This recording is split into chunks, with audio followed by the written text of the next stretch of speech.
Eh bien, madame, monsieur, nous sommes sur notre rubrique citation du jour. Comme d'habitude, nous recevons monsieur Rémi Fidel Guidi, le président Actu-Culture. Il est avec nous sur ce plateau. Monsieur Rémi, bonjour. Bonjour, monsieur Syriac. On est là encore. Oui, c'est comme d'habitude. Comme d'habitude. Comme d'habitude. Voilà. Soyez les bienvenus. Merci beaucoup, monsieur Syriac. Et vous êtes le vice-président de Actu-Culture. Je tiens toujours à rappeler ça au chef des téléspectateurs. C'est justement. Alors, aujourd'hui, nous allons parler de notre citation du jour. Je pense qu'on a eu à aborder le point 4. Oui, précédemment.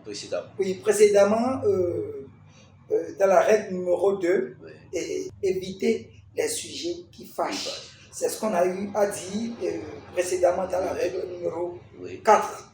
Oui. Monsieur Syriac, Oui. Zago, aujourd'hui nous allons parler de la règle numéro 5. 5, oui. D'un invité idéal. Idéal. Si vous êtes un invité idéal, Oui. dans la règle numéro 2, Oui. vous deviez apprendre à écouter. Apprendre à écouter. Apprendre à écouter. Mhm. On entre dans le sujet. Oui. Apprendre à écouter. Oui. Règle numéro 5 pour un invité Idéal. Oui. Être volubile et social. Parler avec tous les convives, c'est bien. Mais il a de très mauvais goût de monopoliser la conversation ou de trop parler de soi quand on est un invité idéal. Laissez parler votre interlocuteur. Évitez de le contredire trop fermement. Et aussi, ne faites pas durer l'échange trop longtemps. Si vous êtes un invité idéal, quand vous avez la parole, il ne faut pas trop durer sur. Il faut pas trop durer sur. Ne pas trop monopoliser la parole. Donc, ce serait tout pour la règle numéro 4 d'un invité idéal. Donc, on peut déjà retenir quelque chose. En résumé, si vous êtes un invité idéal, ou si vous conviez des gens, si vous invitez des gens, soyez social et volubile. Il ne faut pas oublier ces 2 points. Soyez volubile et social. Si vous conviez des gens ou vous êtes convié. Maintenant, si vous avez la parole, ne monopolisez pas la parole. Si vous prenez la parole, rapidement libérez la parole pour que d'autres, vos interlocuteurs aussi, peuvent aussi parler. Vous voyez, non? Aussi, il faut avoir l'esprit d'écouter. Oui, il faut avoir l'esprit d'écouter votre interlocuteur. Voilà. Merci beaucoup à M. Rémi Fidel qui dit, est-ce que nous avons des opportunités pour cette semaine? Monsieur Syriac, Zago, aujourd'hui c'est spécial, on n'a pas d'opportunité. Il n'y a pas d'opportunité. Il n'y a pas d'opportunité. On n'a pas d'opportunité. C'est très bien, on n'a pas d'opportunité pour cette semaine. Madame, monsieur, eh bien, nous allons décortiquer un sujet tabou sur notre magazine Actu-Culture, un sujet tabou au Bénin. On voit que le gouvernement de son Excellence, M. Athanase Patrice Guillaume Talon, fait des efforts quand même sur le plan des infrastructures. Des constructions. Des constructions de voies, des routes et autres. Marchés. Voilà, les marchés et autres. Le gouvernement, vraiment, il faut saluer ces actions du gouvernement. Il faut vraiment saluer et prendre soin de ces infrastructures. Mais ce qui décourage, c'est que nous voyons aujourd'hui quelques béninois, c'est-à-dire en fait la population, une partie de la population qui salit ces infrastructures que le gouvernement met en place. Ces gens-là, de mauvaise foi, ne prennent pas soin de ces infrastructures. Ça se remarque surtout au niveau des voies. Des caniveaux. On voit parfois que les gens viennent voler les fers qui couvrent les... Ça, si tu vas, il y a un quartier spécial à Cotonou et je dirais que ces personnes de mauvaise foi, ils sont nombreux dans ce quartier. Permettez-moi d'énumérer ce quartier. C'est à Godomé. Ah oui, à Godomé spécialement. Les caniveaux, quand l'eau circule là où l'eau rentre là, et c'est fermé par des fers façon là. Ils volent, c'est-à-dire il n'y a plus de caniveaux. Ils ont tout volé. Ils ont tout. Il faut que nous disions dans notre langue locale pour que les gens puissent comprendre. Ces gens-là, Monsieur Rémi, Walone walo da goje kaya. Bon we to gandu wawe. Bon to mi to na yon de pe ko yi me tire mi di o walo. Ni wa yi bono e don va to mi tite mi to ya kan bi o to e jeji mi re. Do an keke to yi. Bono aro yi we no hide on the godome. O godome o kwakome ni do akodome.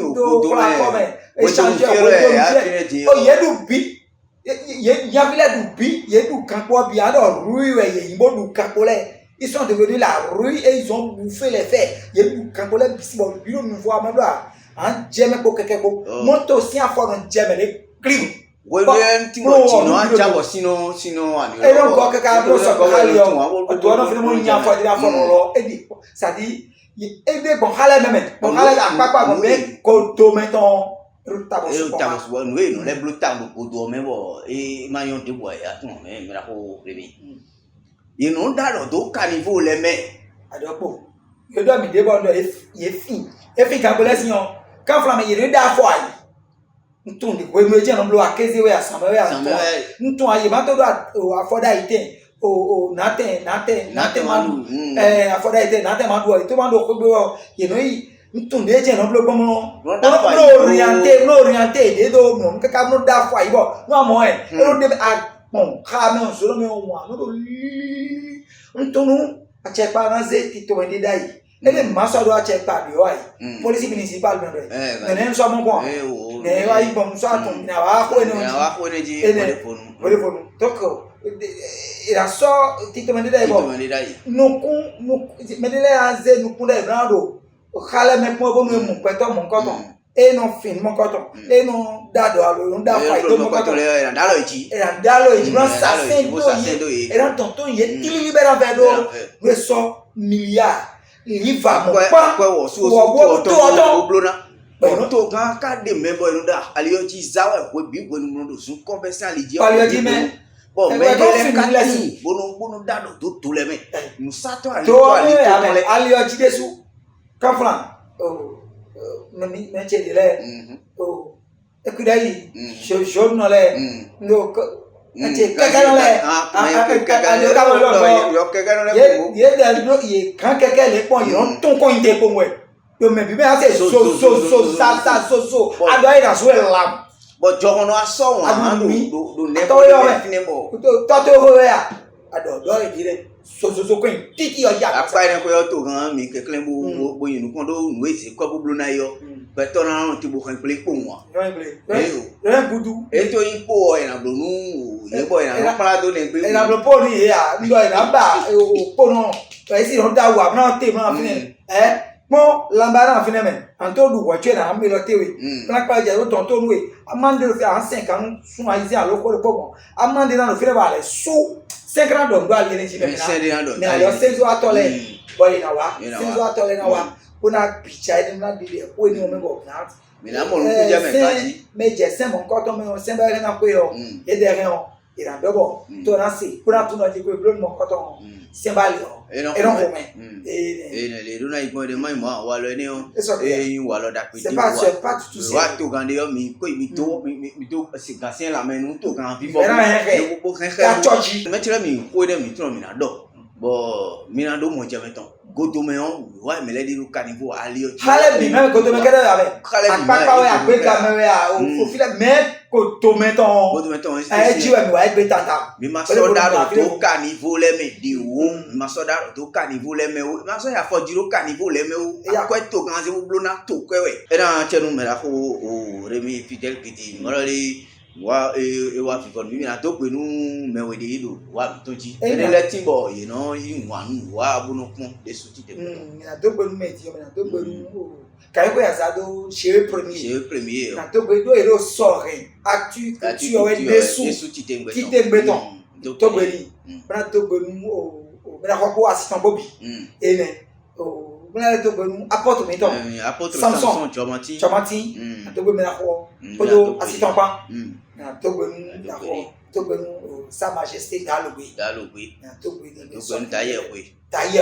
so me bien na to pe ni ne no fe so mi pele o ka wa kam sien to bien chibiri manager mi de o enyo enanyo jonwe mi ma décourager o mi to pe manager mi to pe me o ye e ko nu ye alors qu'on y est, il est médaille, il est là. À cause de toi, ton nous tout autant là, mais toi autant les bio, donc il y a Cameroun ici, ton nous les bio. Mais donc il y a bi. Il a tiré des. J'aime nous, il y a d'accord content, mais il y a un magazine non. Nous abonner, nous pas aujourd'hui, donc on les prend dimanche 20h, jeudi 22h, samedi 10h, donc on prend le meilleur, mais c'est ça de meilleur. Téléspectateur, mon quand on est au Bénin alors Afrique a gagné, quand je veux gagner filet bio. Donc c'est ça de Bénin. Bon, n'a bon y a quand donc quoi l'homme bon dans nous tout vite aussi les dans les moins de football na tout mani. Oh, des bata et là dans camp de prière, mission chrétienne des disciples de Christ. Bon aussi vieux ata to jaye mais la ko apôtre Samson Joanti et do di dans pour ko mi ton les dans les mais il me bora dogulé a dogulé et mi do yi ba ma pe nu kunde do gbo pa pe bodo alors que nous mais pere beaucoup mais la dogu ba logo pere wedo ba tike ki ho mo plafo amando kan bona si ho ai aja we class tu wa bonu mi wa era pe nu kunta dogo khami bonu azan budo ton gbe yo mais mi ton de le ma da la dogu tu bonu e wa iji pa plafo e do mi na pe nu kunta dogo khami bo frère la khunu bo frère la khunu alors quand je mi la bon lo bona si khu sota mais la khu 66 56 0056 me ko walo kan ene janwo ene o me ya to gono le mi te pon bo se pon me ra ko ore a pe nu kun da to go mi ton le o khami gbigbo me pa ko da lo gon me peri gwa lo mi bo amasin echographie nu kete na le o gwa lo mi bo ena si hu inu bona pe mi di an me ra ko re mi fi de gidi won ene o me ra ko do so to ben to si muda bi su ka ime social de so ime to me le no ma to gol ba lo gon we alors ko we to donc panto gwa ugo na chi gwa no blodo allo e ma chi ba lo no ablo mo lo no ablo mo me ma ba ka so pita o le mina wada ko kontro me me la dogole me me da dogole ni so a dogononji o mi wa mo me da ko apôtre Samson Tomati e de mina yimi na to kami pour panto go si bi no ka so itiji we ya fo e ye bio o ndebo e na ro si sa ke ko mi le sa da ko na ro mon coton dont nous comme à Rosso rien à dire que mais coton Samson apôtre Samson do me la ko we bo ache a Rosso ne bo ina si kublo do autorisation to me ene e do po ene lo apa ko ene lo de be we ma de kon we ma de kon bo do ko mi ton le mi te ko e ka do mo di e lo ah matum be no ala e chile dogoron apôtre do mo ma ta dogo so wa ni mo e la do apôtre ngo do bo se wa we e la apôtre ngo do se ma ta pan mera ko me e ti o da gbe wa we di mi mo ku je we e ma ko mo tu bonu e gbo fi re o e ti ko mo da dogo lo apôtre o fi ne o me da gbe wa mera ko ni ne da dogo et là j'ai mis à l'occasion et dit au plus 229 01 66 56 0056 voilà quand on est pour et non mais la France mais la on fidèle tell me do bo me na suta mi wala e o nu mi don de o alogo je mi na bio nu ye me ko na o ma o anu ni ale ko ba mi le me kale do ye wuli do kanji un le ba we matériel caméra we a lumière micro ne la so an mi ton le le bi ba ko vi su bodo su no ka su le ya ni en caméra ke na ko be camera yo bre ya photo yo kando da ko ben e ro kle we e ro fa gonu e ro paragu ku tan ton so la donc il gualo ni moto ene fine di so wona re so na ben le de na file e re la gualo ni be file na wa so ke ne re so bo kle mo yi ya lo ble mo wa bo ira so to ji na mo mi gualo ni. Madame, monsieur, ça sera eh bien l'essentiel à retenir sur l'entretien tenu avec monsieur Rémi Fidèle Guidi pour la citation du jour. Nous allons eh bien raccompagner monsieur Rémi Fidèle Guidi juste après ceci.